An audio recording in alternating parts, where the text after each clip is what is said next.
Chairman of the Board of Trustees, Bob Sorensen. Bob, thank you for coming to this. You come to so many things here. Let's see, do we have any other board members here? It doesn't look like it. I want to thank our administrators who have done a lot of work putting this data together and the survey, especially Mr. Anderson over there. Mr. Anderson, thank you. He did a lot of work on this. He probably should be conducting this meeting. Mr. Anderson went to Harvard. He doesn't like to talk about that, but you either get into Harvard because you have connections or you're really, really smart. And I don't think he has those kind of connections. Maybe you do, but he's really smart and careful. So he did a good job with his feedback. We're going to get started with, I told you there was going to be a little warm-up number. You see all these chairs out here? That was not for this meeting. In fact, we did not expect more than a handful of people at this meeting. But the process of letting people who have questions ask questions and on the mic and open forum is really important to us. So we knew there would only be a handful, but it matters a lot to the handful who are here. Those chairs are for the spring choir concert on Friday night. Come to that. It'll be a lot more inspiring than this, I'm sure. 7 o'clock, right, Mr. Swenson? 7 o'clock right here. Or grades 4 through 6 is Thursday at 2. Okay. So our warm-up number before our opening prayer, which is Mrs. Despain's going to offer our opening prayer, our warm-up number will be by our curricular choir, and so we'll just invite them to go ahead and come on up and sing for us, and then we'll have an opening prayer by Mrs. Despain.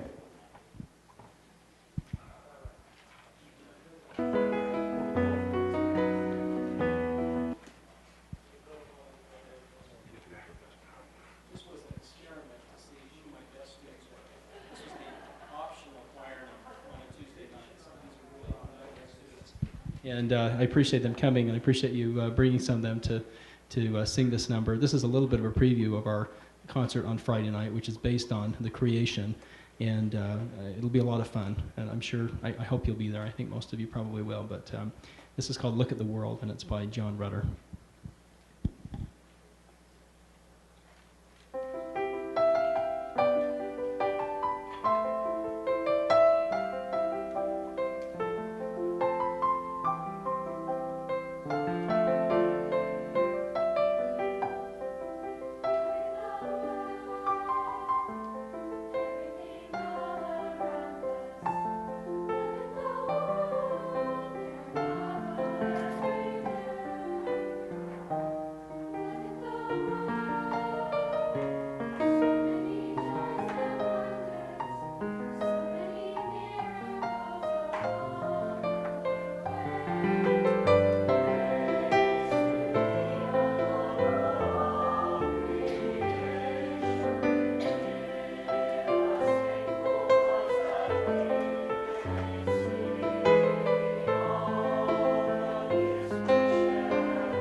Father in heaven, we are so grateful to be gathered here this evening and grateful for the many blessings that thou hast poured out upon us. And we feel to thank thee for this school and for the administrators and the staff and the faculty.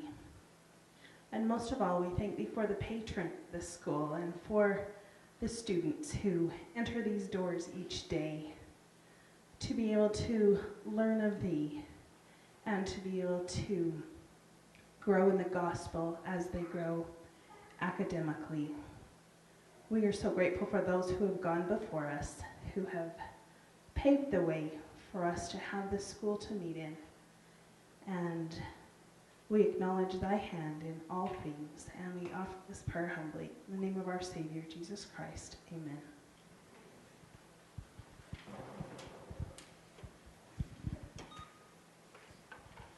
Okay, thank you, students. That was beautiful, and I can't wait to hear the concert on Friday night.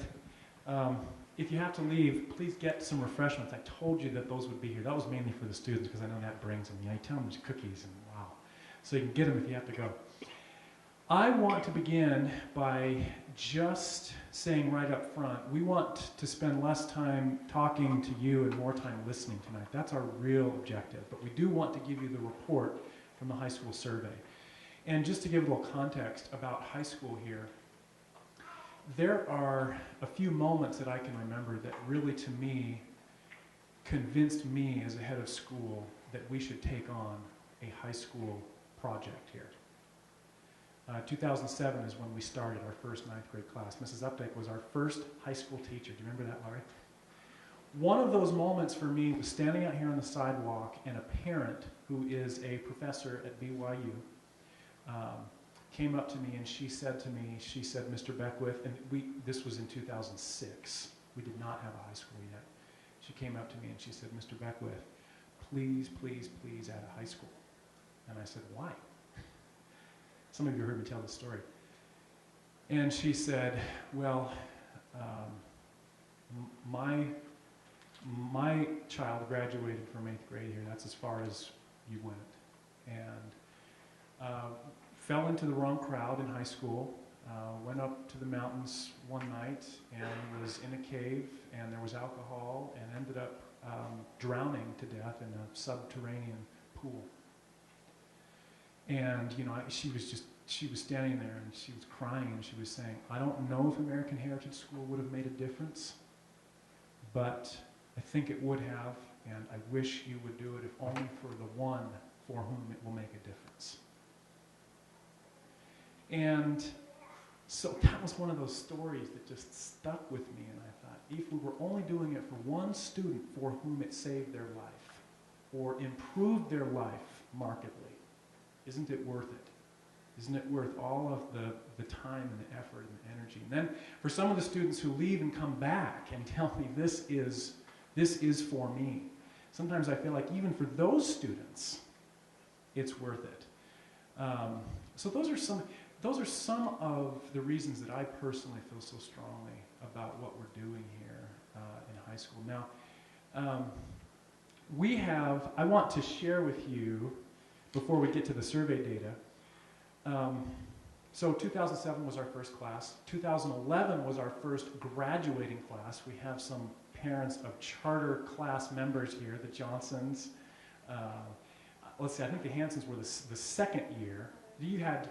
Oh yeah, Caitlin, that's right. Okay. We're graduating our 4th class this year, senior class.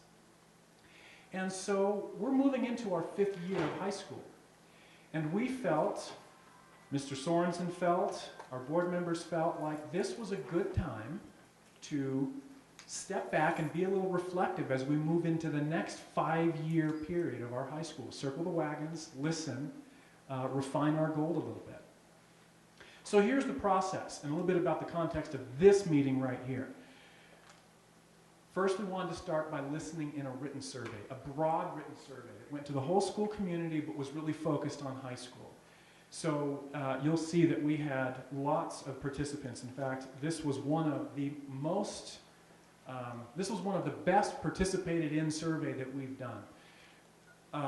All of our high school students, all of our teachers, I should say virtually all of our high school students, virtually all of our teachers in high school and middle school, virtually all of our administrators and staff, fully half of our high school parents participated, or at least that number of 72 represents about half of our student enrollment in high school, which is about 130. Okay, so very good participation rates.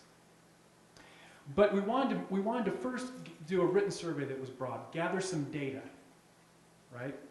We have faith in God, all others bring data. Then we wanted to listen in an open format like this. Just hold a meeting where you can talk to us, ask questions, give us your perspectives. Then listen in focus groups. So we have a high school focus committee that's been put together that has representatives of each of these constituencies, including alumni and parents and current students. And then after we've done focus group listening and we have all of the data, make some recommendations to the Board of Trustees for improvements and change. So that's a little bit about the process. I also want to say something about centeredness before we share the data. I am frequently asked, and we are frequently asked as a board, are we a student-centered school, or a teacher-centered school, or a parent-centered school? And the answer to that question is we are a mission-centered school. Okay, so who decides what mission-centeredness is? Well, administration's job is to listen to all of the constituencies in the school community. And administration isn't just the 10 administrators in the front office pod. It also includes faculty chairs and department chairs who are special assignment administrators. So what our job as administration is to listen carefully and to make recommendations based upon mission. And we know that mission. We recite it every week, word for word, the whole thing in our administration meetings. Don't we, Lisa? Even our secretaries.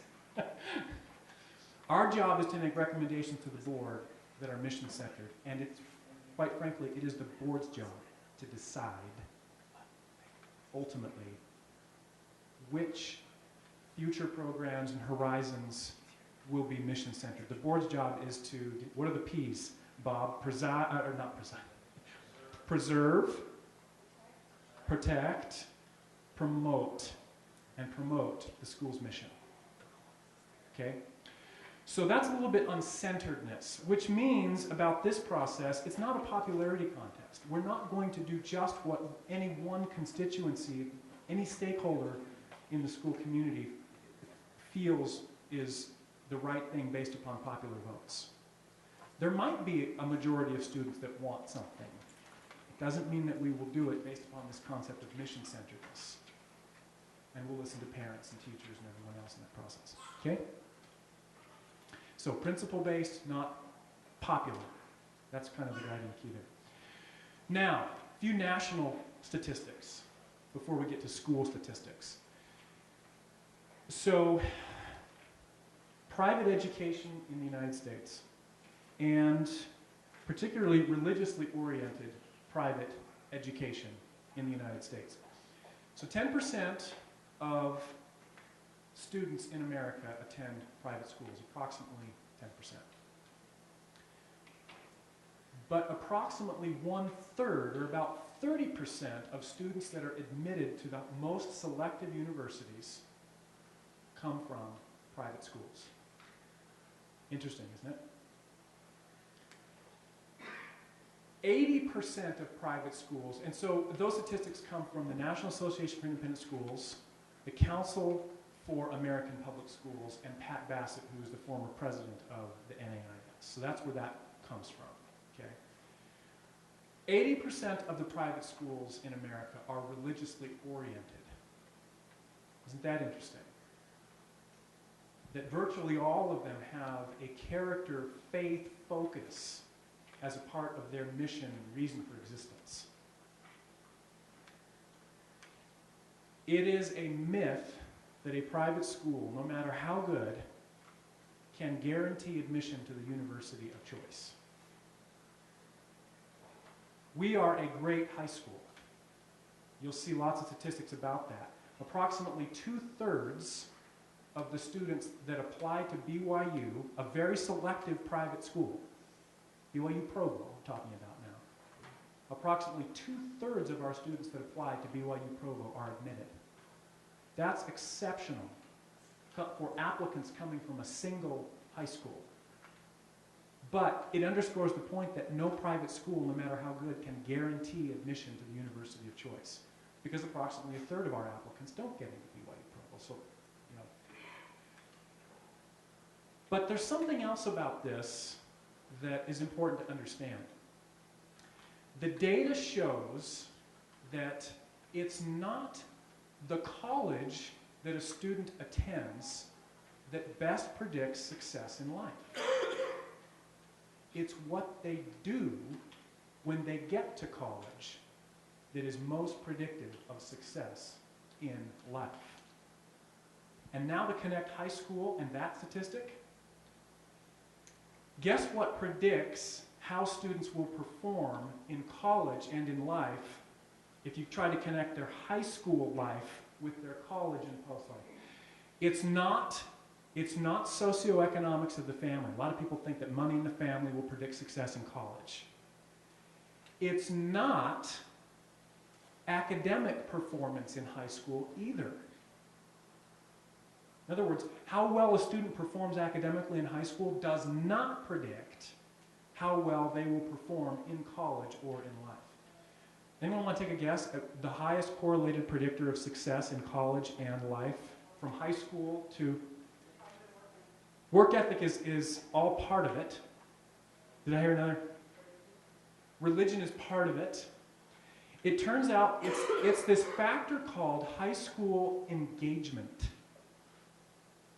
which means team participation, athletic participation, extracurricular participation, student government. It's all the stuff that we do in high school that brings out kind of these social and emotional tests in ways that cognitive tests, like written exams in class, don't. So that, and again, this is coming from CAPE, NAIS, Pat Bassett, lots of sources that look at these things very carefully and say, all right, what's the connection? Now, another interesting national statistic. 80% of students in public schools nationally drop out of or are uninvolved with any extracurricular activities whatsoever. Can you guess why? It's just too competitive. When you're in a school that has 2,000 to 3,000 students and you want to play basketball, good luck. You have people that don't make the team that could play in most colleges in the United States. And so there's this kind of alarming statistic that the thing that matters most to life success is absent from 80% of students in public schools because of the growing size of public schools. Okay? Now that's national. I'm not talking about any specific public school. Okay? Now compare that with private schools. The average size of a private school is 300 students or less. American Heritage School has 130 high school students, grades 9 through 12. And the average participation rate in a private school is 90% of the students are participating in at least one extracurricular activity. And in many cases, in many private schools, they participate in all of the extracurricular activities that are offered because they can. And so they do. And so this very important predictor of college and life success becomes very well fulfilled in a smaller school, private kind of engaged atmosphere. Pretty interesting.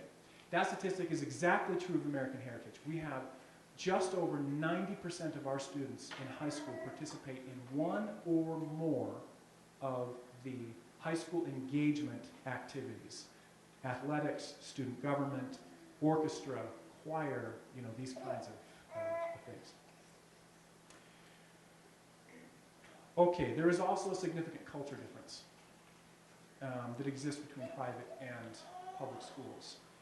For example, private students report that they report twice as much involvement in school-promoted community service and service learning than the average public school student. 40% of private school students say that they are engaged in public service through their school, or service learning, or some experiential learning kinds of things, compared to 20% who report that in public schools. Again, these are broad statistics, okay? And independent schools or private schools, they define the classroom in very expansive ways. The classroom isn't just the classroom or the school campus. The classroom is the world, right? It's easier when you only have 130 students, it's easier to put them all in vans or in cars and go and visit the genetics lab or the art lab or you name it, right? Principles of leadership, a law firm. So what we started doing 2 years ago with planning experiential learning was interesting. This is the Independent School Magazine. There was a year later, they actually published a whole journal article on this rise of experiential learning in independent schools. Because it's so important, so predictive of future success, and because we can as independent schools, it's something that we are very well suited to do. And it is hands-on learning in the biggest way, right? Tell me I'll remember for a minute. Show me I'll remember for an hour. Let me do it, I'll remember for my whole life. And you'll see some of that with the experiential learning feedback here, okay? So those are some national statistics. Now let's get to American Heritage School statistics. Nearly 100% of American Heritage School students graduate from high school. And the vast majority of them have at least one college admission offer by the end of their senior year. Many have multiple offers. And in this packet that you have, which you've seen before, there's a listing of the universities that have admitted our students. It doesn't include all the admissions this year. And for the first year, we have NYU on there. We have the very prestigious Chicago School of Art. We have, I don't know if UCLA was already on. We've got one UCLA. University of Washington. So these are good Tier 1, even upper echelon Tier 1 schools.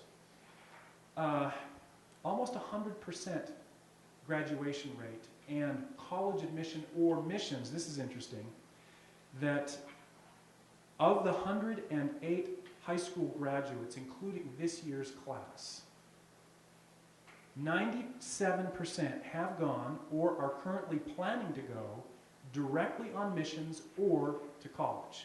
So one of those two things. So that tells you a lot about the focus of the students and the families that come here. You'll see some other things on our survey that bear this out. Over 95% of the LDS students at American Heritage School attend and graduate from seminary. Now I know from other service that I do that rate is appreciably lower in public schools. It's been, for our ward, it's been about 75%. And that was a statistic one of the seminary teachers shared with me who taught here and said graduation rates from seminary at one of the best high schools in Utah County, public schools, was hovering around 75%. Of the LDS students now, we're talking about the LDS students. So for us to have well over 95% is very good. And we don't require it. We cannot require it, and we should not require it. It's seminary, and seminaries talk to us about that, and we don't want to require it. They just choose it. It's part of the culture here, right? Okay, every reported marriage of an AHS graduate has been a temple marriage. Now, that's a statistic, I don't know that I'll cite that statistic very long. It's a bit of a sensitive one. I mean, marriages start and end in the church, too. But so far, and we've had 5, was my best count. They've all been Temple marriages. Well over 90% of AHS high school students are involved in at least one extracurricular activity. We just talked about that one. And then lastly, since the school began in 1969 with 80 students, our on-campus enrollment has grown to over 720 full-time students. Now that includes the whole school.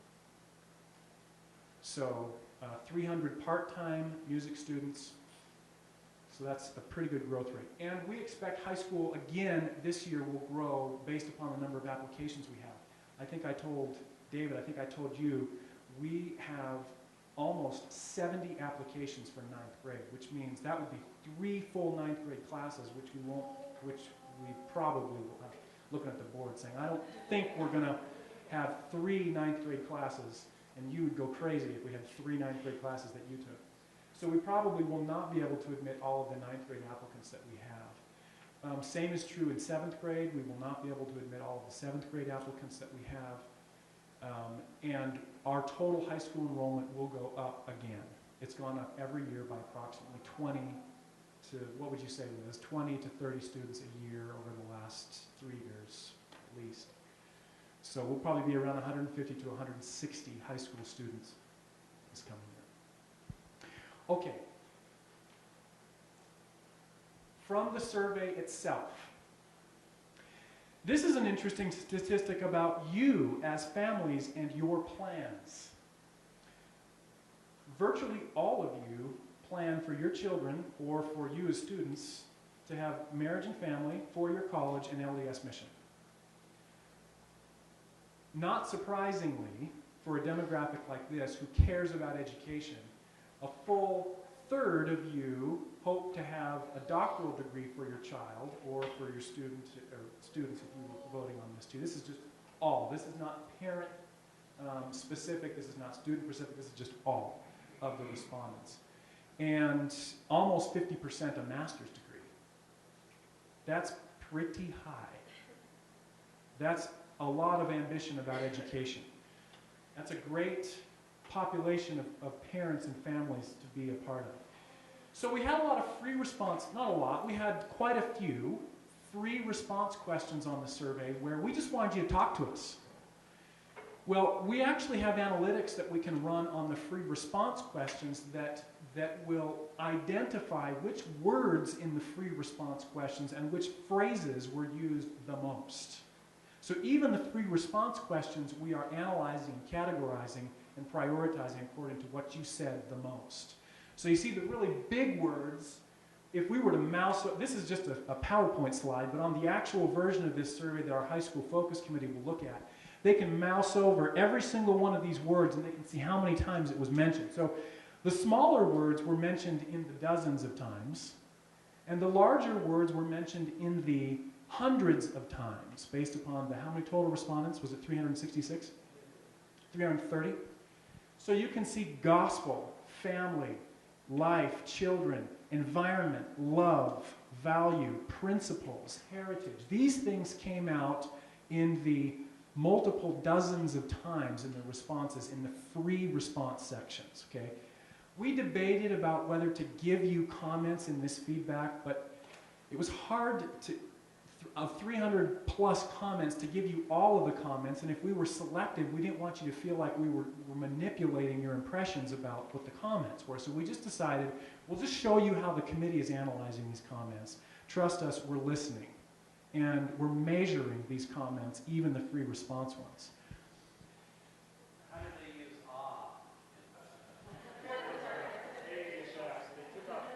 AH, American Heritage. So they would abbreviate American, Shane's on the focus committee, so he's going to be really interested to go through. Shane and Heidi both will be on that committee. In fact, raise your hands if you've been invited to that committee. Raise your hands.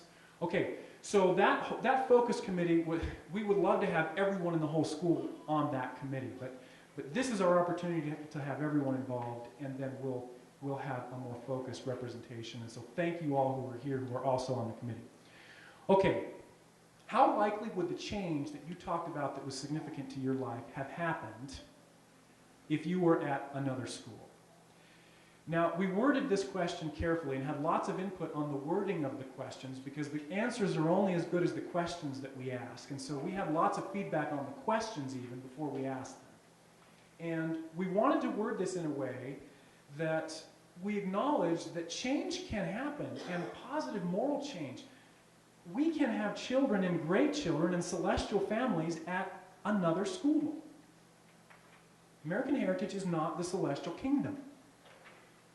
And in fact, lots of other schools, including public schools, graduate lots of missionaries. We know that. But the question is, how likely would the outcomes that you're experiencing here have been, do you think, if you had been somewhere else? Or how difficult would it be if, in fact, you go to that 10% and you say the change could have happened somewhere else? Well, sure, it could have. But the question is, how difficult would it have been for that change to happen somewhere else? How much more time, energy, and money would you have to have invested for that change to happen somewhere else? So these are some of the questions that we wanted you to think about as you responded to the likelihood of the things you value in American Heritage happening somewhere else. What do you routinely do differently, personally or as a family as a result of HS? Again, just an analytic on the frequency of words used. Gospel, scripture, family.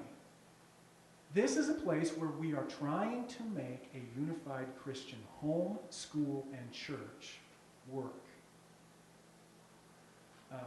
And it's a powerful way to do education. We also wanted to listen to parents who had students or students who actually left the school. And you can see the top 3 responses for reasons why students leave American Heritage School. More options for college credit courses, such as AP and concurrent enrollment. If you look in that letter there, we list approximately 7 AP courses that we offer. It's not 17, or it's 70 in cases of some schools where you go, or you could go. More electives. This is true of every independent school. We can't offer every elective, but the ones that we offer, we want to make them great. I mean, this is choir, this is orchestra, this is a lot of what we do, we're going to do and do well, but we can't offer everything, right? And opportunity to experience the public school social environment. And that's just something that, and this is a very personal decision for families. Is that environment something that you want? A lot of people said that it is. It's something that they want to experience before they graduate. Now, it's interesting, so many of the comments said, I thought I wanted to experience the social environment in public school, and then I came back to was that you, Claire? No. Oh, just checking. Because I saw that big smile, I thought maybe that was Claire that said that one. And some parents who said, we wanted our child to experience that, but regretted it and brought him back. Lots of those. Now, of course, there's lots of examples, too, of those who go, and it's exactly what they wanted and what they needed. Education is a very personal decision. Okay, Experiential Learning Week. Tremendously positive feedback about Experiential Learning Week, and we are very likely to continue that, although we're not making any promises. The board will make that decision at its August meeting, but you can see that there's just an overwhelming amount of support for continuing that program. We even asked you some questions about how you would expand or pull back the program a little bit. And again, we can slice the data a lot of different ways, because Brigham, if we ask teachers, was that a really long week for you? Some teachers would say, yeah, I mean, it about killed me. And other teachers would say, yes, but it was one of the best weeks that I've ever had, because I had this group of students who were so motivated around a cause and a course that they loved, that it was just one of the best experiences of my life. And we asked that question too. If you ranked as a student this learning experience, was it amazing, meaning one of the best experiences in your life in school? Was it great, meaning it was far better than the experience you would have had in class that week? Almost all of the responses were amazing, meaning one of the best experiences in life in school, or great, meaning a lot better than the experience I would have had just going through my normal course work. that week. So, good feedback on experiential learning.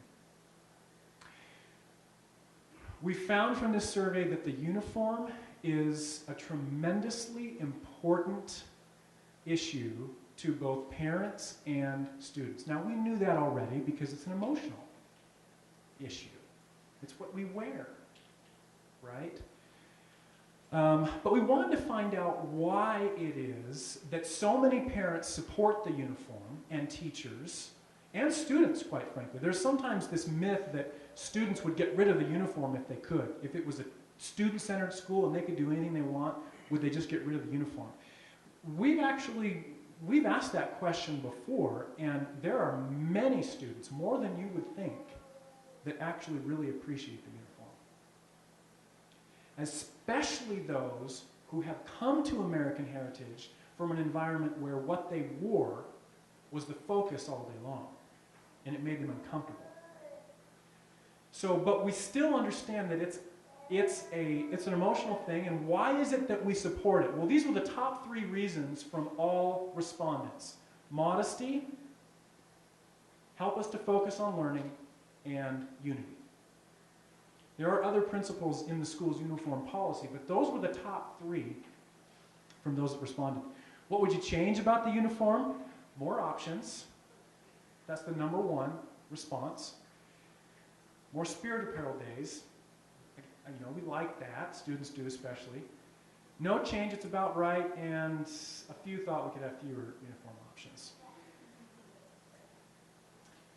Which subjects need the greatest additional focus? Now, we put the word core in there because we wanted to distinguish from all the specialty classes and electives. And we actually included in this question some subjects that we don't conventionally think of as a core classroom subject. Now, we're not talking about Common Core here. I just want to get that right out on the table. We're talking about American Heritage Core, which is not Common Core. We included foreign language in this question. We included math in this question. So for those teachers, especially here, who don't typically, view foreign language or math as core, we did put those subjects in there as potentially core because we knew based on previous surveys that those courses were very important to students and parents. So we put them in the core category for this question, and it turns out foreign language, science, and math, in that order, were the ones that parents felt like we could put more time and energy into on a priority basis. Not parents, students, everyone that responded.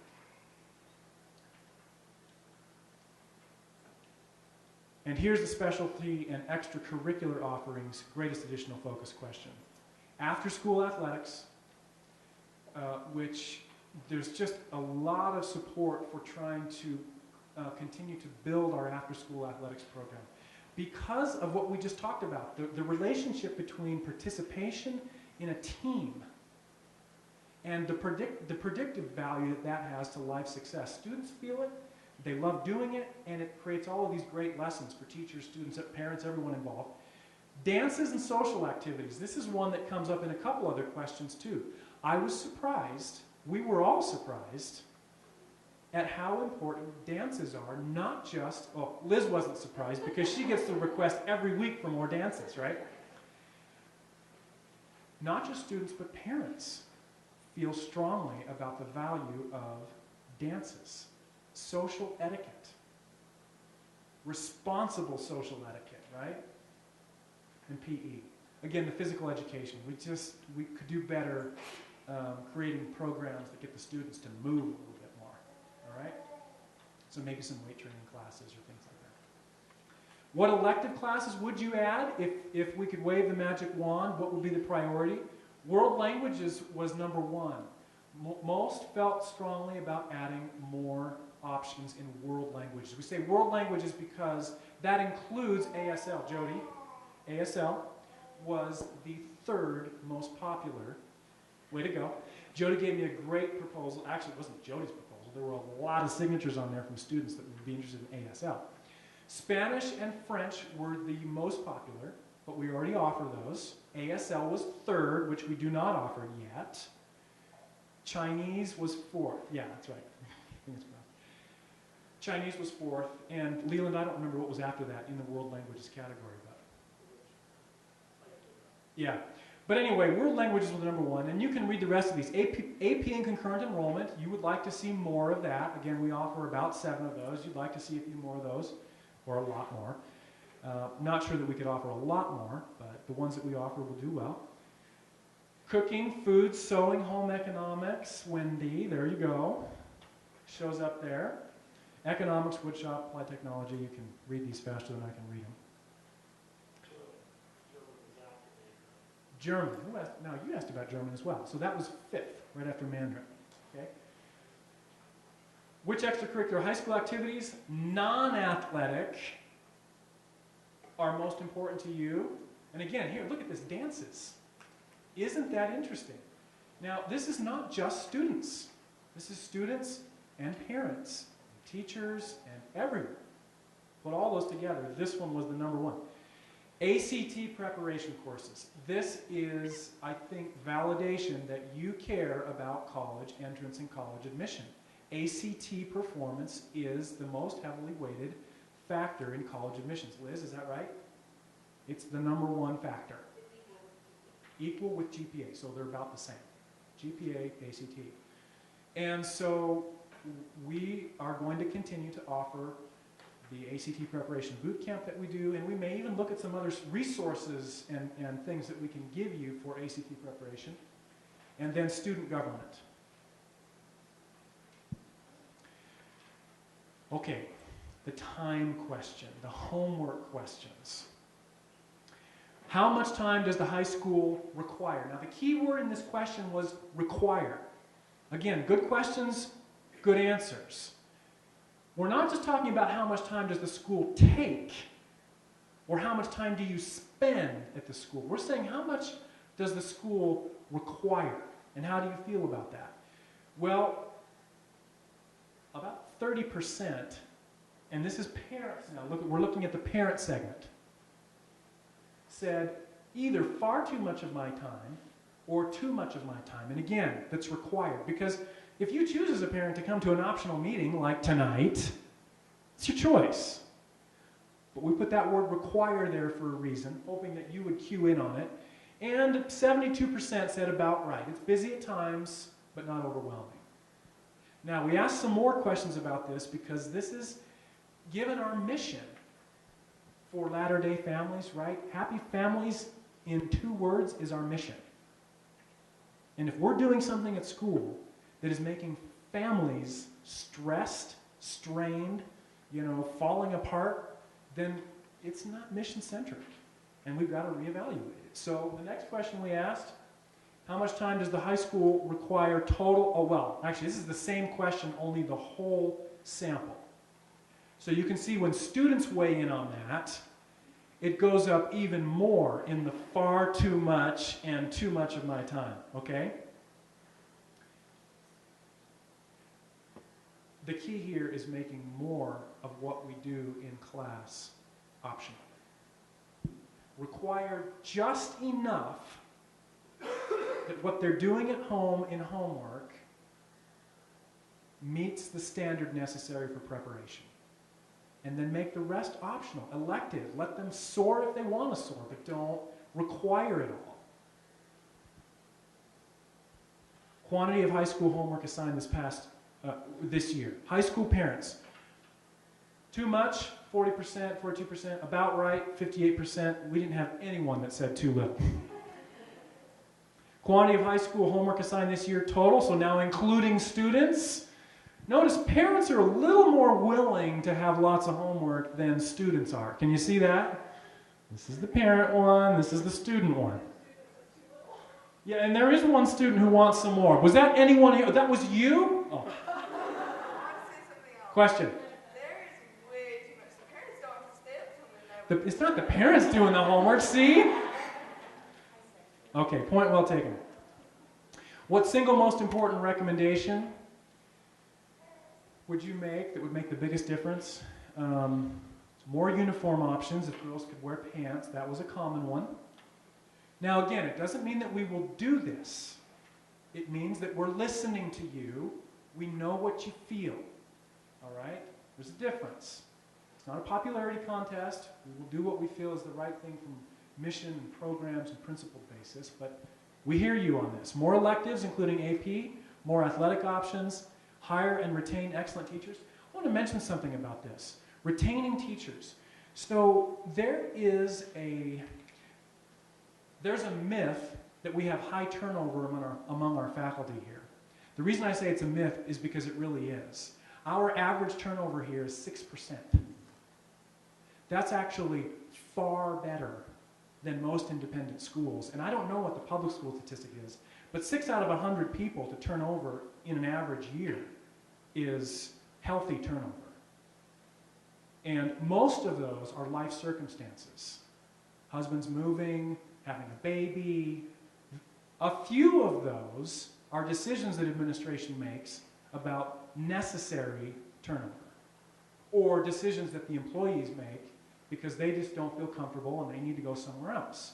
Whether it's for financial reasons, because it's no secret that most of our people could make more elsewhere, and we're working on that too, but for the most part, 6% turnover is incredible. Now, it's higher in some years and lower in some years. Like this last year was 10%.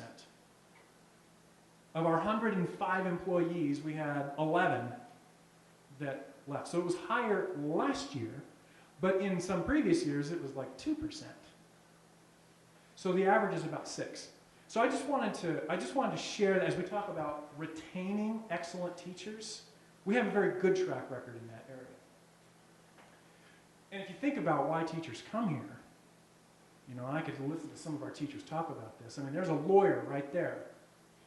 He could make not just a little more somewhere else, he could make a lot more somewhere else. They're not coming for the pay primarily. And that's not primarily why they leave. I can think of maybe 3 teachers in the last 5 years who have left for more pay somewhere else. And yes, sometimes they do. Family circumstances require it. But not usually. And most often, they come for reasons not related to pay. Make some great teachers, too. Okay, so I told you I didn't want to spend too much time talking, but I already have spent too much time talking. So, turning the time over to you now. Questions, suggestions, and Leland, can you type and just kind of record any of these? We've got a microphone here. So, go ahead. Shoot. Wendy. I know when I was in high school, every summer I took summer school, not because I was flunking, but because I wanted to. I took science in summer school. I took Shakespeare class in summer school. There were always classes that fit the English requirements things. The school only does summer school if someone's failing. Can we have summer school classes where the high school students can take either core classes or elective classes so they can advance things? For advanced learning, not just remedial learning. One of the things, so good question. One of the things, and we can consider that, and you know, got that note there. We need to make sure that we focus our resources in ways that we feel like are not served by other avenues or other options in the community. And there tend to be more available options for advanced learners over the summer, such as college programs, campus programs, other things like that. They're widely available. Then there are remedial programs that really work given our curriculum and our methodology and principal approach and things like that. So that's been the way that we've probably just prioritized those resources. The classes I took in high school were both. You had a math class. If you wanted to go ahead in the math class, you were in the class, and the kids who flunked the class were also in that class. So the classes did tandem work. Differentiated instruction is what that's called. And it can be done. And we'll talk about that. It's a great suggestion. It does, for teachers, differentiated instruction does present some very unique challenges. But for summer school, maybe not so unique and maybe not too difficult. So good suggestion. Thank you, Wendy. Patricia.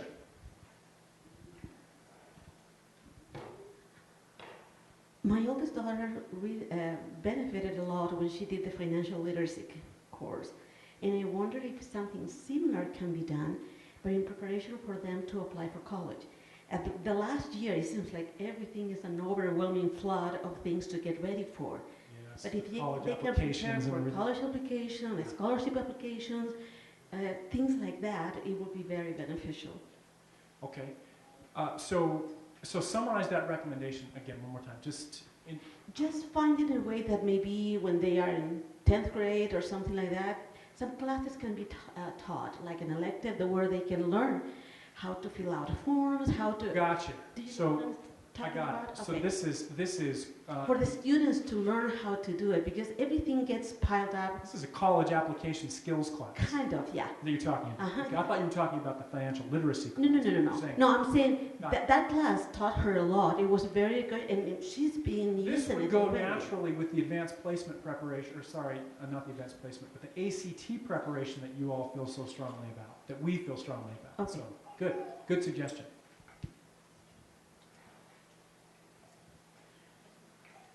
I told Andrew and James I'd pick on them. Okay, Andrew and James, let's have it. What's your main recommendation? More pizza on Monday. Free pizza! More recess. Okay, right back there behind Mr. Pierce. Yeah, Azure. Oh, not Azure. Paisley, sorry, Paisley. So lately we've been like having certain things in the lunchroom, like they were reading for one time. They tried classical music, and they said if we aren't quiet during our classical music, we'll get recess revoked. And it makes no sense because we only have 30 minutes out of 6, 7 hours. Yes, we are good question. here. Are you in 6th grade or 7th? 6. You're in 6th grade, so you're in elementary school. Okay, so parents, if you didn't read the email explanation of the lunchroom project, we are trying, very good question, and I agree with you actually, so I'm glad you brought that up. We are trying to promote indoor voices and not outdoor voices in the lunchroom in elementary school. And so we tried reading a book for during lunch. We won't try that again. That was a failed attempt, and yes, we do make mistakes sometimes.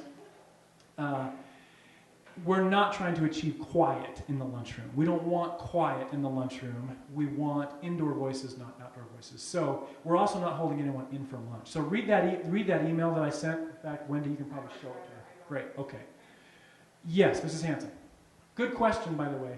Many schools have honors programs in elementary through high school. Blaine, could you just pass this around back there, and I'll hand mine around up there, down here.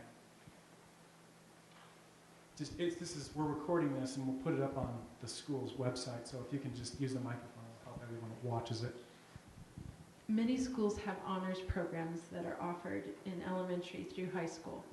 And those that qualify for these honors programs are able to excel at a faster pace, and also they're offered different things because of their level of academic excellence. What has American Heritage done in looking into offering an honors program as well, if any? Honors program. Okay. Mr. Anderson, do you want to talk about the honors, or maybe Liz? Liz, do you want to talk about honors? Either Blaine or Liz, you can answer It that. might be better, Leland, because he developed it.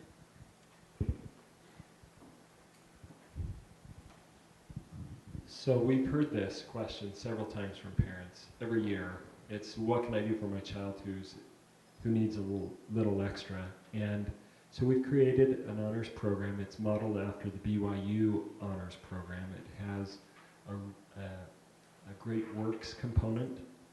It requires students to see certain art exhibits that they can choose from. There's plenty of choice, a lot of option here. Drama, science, literature, music. So they're exposed to a wide variety of the humanities and also the sciences. And then they write a few papers that go along with perhaps some of the papers they're already writing. If they were to take those papers the extra mile, say they're asked to write a 2-page paper, and they write a longer paper that shows more depth of research, depth of sources, then they can qualify for an honors distinction. That's the program we've developed to this point. As for having various tracks, because of the size of the school and the enrollment numbers right now, the space limitations and the space limitations not just in the high school and middle school, but also in the shared spaces with the elementary, it makes it difficult for us to run separate tracks, actual courses. But what we have done is create that honors program, and I'm happy to meet with anyone. You can read more on our website about it too. Okay, good question. Yes, Lori. This may seem totally, hello. This may seem totally frivolous, but I'm just wondering if the school would ever consider allowing the girls to wear ankle socks. Okay, let's put it on the list for the uniform committee. I've learned not to answer those kinds of questions from the podium. And pants is on there. Yeah, that's a big point. That was a big point from the feedback. Thank you, Melanie. Okay, good question. Even if pants are just in winter. Okay, got that suggestion? All right, good questions. Good. Yes, please. When we're talking about these dances, Mrs. Higgins. when we're talking about these dances that everybody, from what I've seen so far, just having a ninth grader, are we talking more stomp type dances, or are we talking more prom where you ask somebody type dances? And I think that'd be interesting to clarify. Yeah. Liz, do you want to talk for just a minute about what we currently do in the area of dances? And I'll just say while you're passing the microphone over there, I have been more impressed with our high school dances than I have with many state dances I've been to, in terms of the environment of the dance. So Liz, thank you. Liz has been primarily responsible for the high school social kinds of events, and she's done a great job with it. Liz, you want to just talk about dances for a minute? Sure. Currently, I think we have had 8 dances this year. Next year we'll have 9. They keep getting me to add more because they love them. We had 3 or 4 that were date dances. We'll probably cut back on that next year. We felt like it was a little too many because of the drama that we go through for weeks before and afterwards, every time we have a date dance. Hey, but that's important life skills, right? Predictive of life success. Persistence and dejection and... Our student government actually plans the dances. They do the themes, they do the decorations, they do the refreshments. They do an amazing job of it. Okay. The additional dance we're considering is adding one to the end of August, so... Beginning of August. Or sorry, the beginning of August, which is a back-to-school summer dance. Right, it would be concurrent with... We already do one per month, right? Yeah, it's about 1 per month we do. The one in August would be concurrent with our student government retreat. Okay. Mrs. Higgins, did you have any other questions about dances before we move off of this? I just didn't understand that being such an important thing that kept on popping up. It just surprised you. Well, it surprised lots of us, but not Liz. But Yeah. I think you answered my question. I think a lot of parents and even students don't know their 9 dances. Okay. So maybe publicizing what we do. Yeah. Okay, Wendy? I know one way that my school did dances in high school was on when we had home games, right after the game, to get kids to go to the game and support the team if it was a home game. There was always just like what you call the stomp afterwards. It was just an hour and a half, 2-hour dance right after it, because all the chaperones were still there, and the kids could have fun, and they just in the clothes that they came to the dance, to the school in, and then they'd just go home afterwards. Great suggestion, and I think I mentioned in our all-parent meeting in January that Dan Burton, who is the chair-elect, so he will succeed Bob. Yeah, that's right. Dan Burton feels very strongly about creating a culture of athletics at the school that is character-focused and not just adding athletics for the sake of winning championships, although we want to have a great athletics program that win. In fact, basketball, my goodness, I think we won 2 men's championships, boys varsity and JV. Girls was, I don't know, second place. Second place. I mean, we did a really good job there. But creating a culture that supports the social goals that we have in terms of character development is very important to him. And so I think you're going to feel a lot of this coming under his leadership as well. So, good question. Melanie, Cannon. Okay, so quick question. I missed the beginning of the meeting, so I want to make sure that you haven't already discussed this. I have a lot of complaining at my home about PE, and as far as, I like what you said about athletics having character elements as well. Is there a certain program that you follow with PE? Good or question. how is the high school and junior high program set up? Right, good question. Mr. Hunsaker or Ms. Jacob, which one of you wants to take PE? Want me to take it?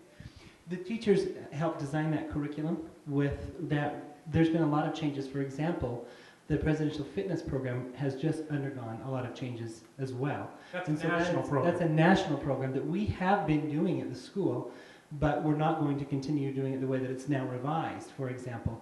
So it's under revision consistently, but really we look at the Foundation for American Christian Education guidelines. Now some of those we are not able to do. For example, swimming is one that we're not able to do. We have taken some PE classes for a unit over there, a day, right, trip over there, but it's really designed with the teachers, and a lot of conditioning, a lot of focusing on that, and endurance and running and conditioning is part of that curriculum right now, along with other principles that we integrate with that.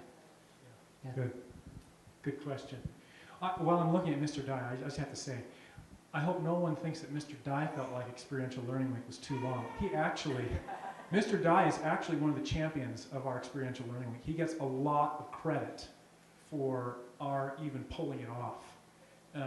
And I wish that you all could have been in our prayer meetings with the teachers at the beginning of each morning following Experiential Learning Week, and the teachers talked about their experiences.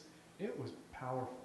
It really was. So, Mr. Dye, thank you for your courageous leadership there. And all of the high school teachers, really, David, Hancock, Yes. the three of them were very united 2 years ago.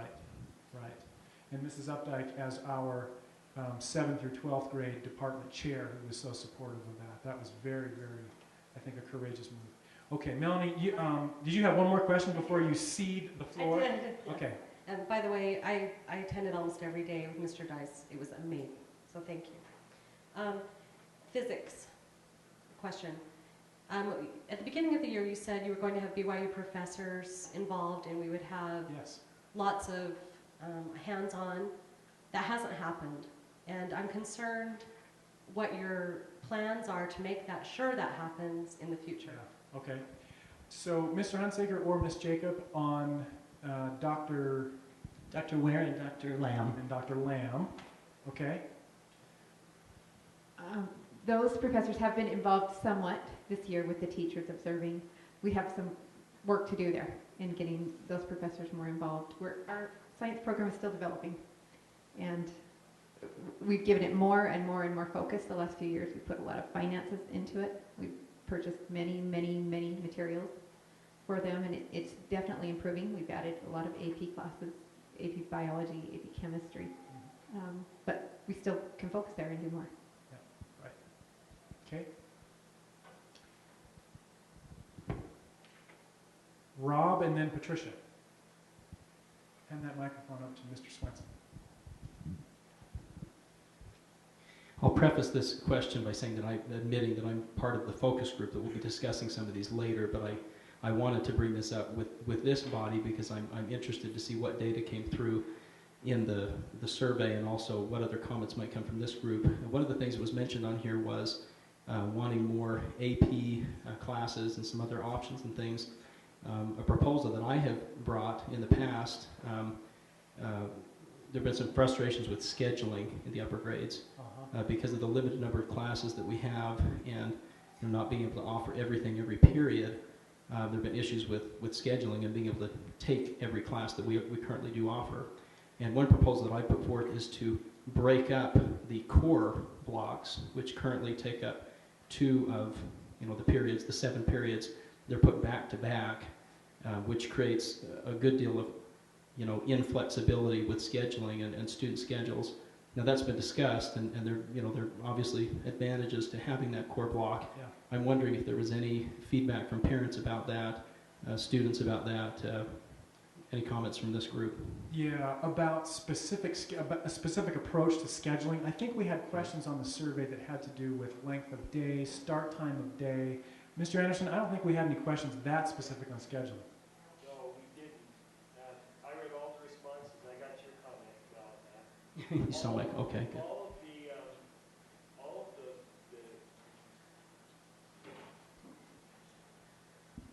the extant scheduling was overwhelmingly approved as it is. Now, we did ask a question about breaking up the core blocks, but they prefer the 50-minute length of time. They prefer the current start time, the current end time, the current length of school year. Of course, there were people who voted otherwise, but it was overwhelming how many people preferred what we already have as a current schedule and scheduling blocks. And Rob, you'll be glad to know as a special assignment administrator that we are going to have you help us with that. You're very welcome. Although the core teachers here who have their core classes together, those might be fighting words right there, right, Mr. Dye? Okay, good question. Patricia. Just a few isolated recommendations. One of them is, I keep saying, we live in Utah, and during winter time, for the kids not to be allowed to wear boots. I've been in the playground sometimes during recess time when my daughter is wearing those Vans tennis shoes, and they are wet and cold, and then she goes back to class, and sure enough, there's sneezing and coughing and you name it, and they're missing school for, I'm not saying that is the only reason, but it would be beneficial if they are allowed to wear boots during winter, number one. Number two, I'm very happy that the students in high school are allowed to do the teacher's AED, being able to help the younger ones. It has been a great experience for my kids, going back to younger grades and help. And then I would love, if it's all possible, to reinstate again the once a month or every other month, the family lecture on a Friday. I used to come like I was almost paid to be here because it was very enriching to me. I mean, as a parent, you give and give and give and support the kids, but we don't get, our well gets empty. So if we can get that somehow scheduled, even if it's once every quarter, it will be beneficial. Great recommendations, Patricia, thank you. And I'll try not to speak too much for the uniform committee. I'm not a voting member of the uniform committee, but I will say on that question of boots, my understanding, and Laura, you can correct me if I'm wrong on this, boots are allowed at recess. In fact, they're encouraged when there's snow. So we don't want anyone to think that boots aren't allowed outside. It's, from the curriculum committee standpoint, the number of days in Utah, which is a desert, that we actually have those kinds of snow days are so few that the number of times teachers deal with boots on non-snow days in the classroom and in the school became imbalanced. So, and could be, right? That if there were pants, the boots issue might not be so significant. But again, I don't want to speak for the uniform committee too much, but I'll just give that little bit of background there. And we'll talk more about that, and the uniform committee can keep talking about that. Laurie, did I miss anything on that? Okay. Well, we wanted to end this at about 6:45, but we can take questions for another 5 minutes. Yep. I just want to go back to what Rob Swenson was talking about with scheduling of the core, because aren't they doing quite a bit of arranging in the grade school so kids can do all their specialty classes? That's a big concern to me. I'm looking at lots of different options with my high school students because they can't get into the classes they request here. So if there's a way to open it up, I think that's the way to go. There's another good vote for you, Rob, on that question. Okay, very good. And you've got an influential voting member of the board now on questions like this. Dave Sterling is one of our new board members, so you'll have a strong voice at that table at least. Who else had something? Mr. Sorensen. Just wanted to comment on what has transpired since 2006 and 2007 when the decision was made to have a high school at American Heritage. I remember well, I was in the meeting when the decision was made. I had no vision as to where we'd be in 2014. But I know there's a small group here, but if we could all, in our own way, express our gratitude to those who are in the administration of American Heritage, who have caused this to come to pass, along with the GFC Foundation. Laurie Swim specifically, who was the chairman of the school at that time, to bring to pass something that has blessed my life, all of our lives, in a remarkable way. I'd so appreciate that. I know many of you have in your own way. But we thank you, administration. We're appreciative for the talents that the Lord has blessed you with so that this might come to pass. And I think that all of us are reveling in what is American Heritage School. We also can see, at least I can, a lot more clearly now of what the high school means to families. I know specifically with my family. And what it means to those who have their children now in K through 8 and have that choice, as you alluded to earlier, to have their children continue, if it should be their choice, at American Heritage. Second comment I want to make, I am blessed to be able to walk in on Grant just about any time, Mr. Beckwith. And he's so patient, because I frequently do. We have long conversations about a variety of topics. I asked him many years ago, after the school had lost hundreds of thousands of dollars that year, I said, what keeps you up at night? I knew what my answer would have been to that question. And his answer was very certain and clear. He said, keeping ourselves mission-centric. He talked about that at the outset of this meeting. And all that we do with high school, that will be the focus, because that's what keeps our school head, our administration, our teachers up at night. That we keep ourselves centered on the mission of that which is American Heritage School. And as we look back now on these 7 years, we've had tremendous successes. We've stumbled a few times, but we've had great successes in bringing to pass something that's truly remarkable and will become more so as time marches on. But thank you, administration, for bringing this to pass in our lives.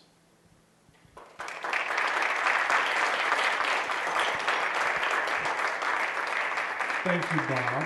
Appreciate that. I didn't know he was going to say that, but I think that's a fitting way to end the meeting. If you have 7 o'clock commitments, we'll just have a closing prayer now, and you can make it to those. If you have more questions, please, this is not a one-shot opportunity to ask questions. I'll stay here as long as anyone else wants to ask questions, and of course, you know where to find us when you have questions in the future. So thank you all for coming, and let's see, if I could ask China, would you be willing to offer a closing prayer for us? Thank you very much. Our dear gracious Heavenly Father, we thank Thee for the many opportunities which we have to be able to be here at this meeting and to be able to have the freedom in which we are to express ourselves and our concerns for the school and its growth and its teaching us its many principles. We ask You to please bless us that as we leave this meeting, that we will find understanding and that we will return to our homes and to our other engagements safely. We also ask You to please bless us as those who examine the questions and the concerns of us, that they will find the answers that they need and be able to get things done. We say these things in the name of Jesus Christ. Amen. Thanks, everyone. So I was wondering, do you think there is going to be another foreign language offered next year? So I would be out ahead of my headlights to say that we're going to offer anything that's not in that letter right there. That has been approved by the board. But the fact that we understand that, for example, ASL is a very, popular option for the kinesthetic learners, those who don't learn well or as well possibly cognitively, but ASL is just a wonderful way for them. It's possible for you, but I don't want to promise anything like that. Grant, here's another comment here. That's like a voice and I can't see where. Oh, it's Mrs. Higgins. She'll come up and talk to you. Okay, meeting's over. We'll do this off the mic.